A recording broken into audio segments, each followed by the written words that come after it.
नमस्कार. आज आपण नारळी पौर्णिमा स्पेशल रवा नारळाचे लाडू कसे बनवायचे याची रेसिपी बघणार आहोत. त्यासाठी मी इथे एक मोठा नारळ फोडून त्याची काळी साल काढून बारीक चिरून मिक्सरला बारीक केलाय. पाऊण वाटी दूध घेतले, सव्वा वाटी साखर घेतले, एक वाटी रवा घेतले, अर्धी वाटी तूप घेतले, 2 चमचे मिल्क पावडर घेतली, थोडीशी विलायची पावडर घेतली, पिस्त्याचे काप घेतले, काजू बदाम घेतले. चला आपण रेसिपी सुरू करूया. इथे मी कढईमध्ये अर्धी वाटी तूप घालून घेतले. त्यात आपण घेतलेला 1 वाटी रवा चांगला रंग बदलूस्तोवर भाजून घ्यायचा आहे. रंग बदलला म्हणजे आपला रवा छान भाजला गेलाय, तुम्ही बघू शकताय. यामध्ये आपण बारीक केलेलं नारळ ते पण घालून घ्यायचंय. त्याचा ओलसरपणा जाऊपर्यंत आपण हे नारळ छान भाजून घ्यायचे. नारळ पण आपलं आता छान रव्यामध्ये भाजले गेले. यात आपण पाऊण वाटी दूध घालून घ्यायचे.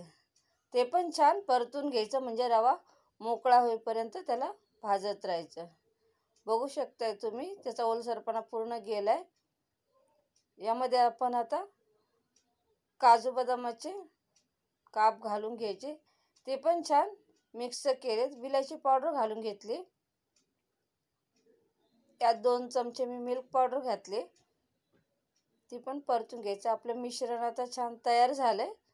आता आपण याला साईडला ठेवून पाक बनवायला घेऊया. इथे मी सव्वा वाटी साखर घेतली आणि पाऊण वाटी पाणी घेतलं. हे आपण छान एकत्र मिक्स करायचं. आपल्याला जास्त जाडसर पाक बनवायचा नाही, थोडासा पातळच पाक ठेवायचा या लाडवांसाठी.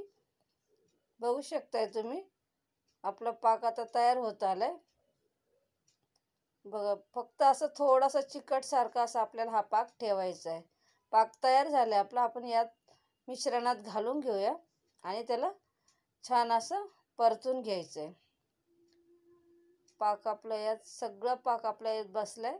आता याच्यावर आपण झाकण ठेवू आणि अर्धा तास याला असंच ठेवून द्यायचं. इथे मी ताटाला अर्धा चमचा तूप लावून घेतले. आपला अर्धा तास झालाय, तुम्ही बघू शकताय. आपलं मिश्रण किती छान झाले. मी हाताला थोडंसं तूप लावून आपण मीडियम साईजचे असे लाडू बनवून घ्यायचे. तुम्हाला मोठे पाहिजे तुम्ही मोठे पण करू शकता. मी मीडियम साईजचे लाडू बनवून घेतले. आता मी सर्व लाडू बनवून घेणार आहे आणि तुम्हाला एकदम सगळे बनल्यावर दाखवणार आहे. छान असे लाडू वळून घेतलेत मी. बघू शकता तुम्ही, सगळे लाडू तयार झालेत. यावर मी पिस्त्याचे काप घालून घेतले डेकोरेशनसाठी आणि थोडेसे गुलाबाच्या पाकळ्या टाकल्यात आणि सिल्वरवर ते पण त्यावर लावून घेतले. बघू शकता दिसायला किती सुंदर झालेत लाडू. तुम्ही बघू शकता लाडू किती सुंदर झालेत. तुम्हाला जर हे आवडले असेल रेसिपी तर मला कमेंट करून सांगा आणि माझ्या चॅनलला लाईक, शेअर, सबस्क्राईब करा. धन्यवाद.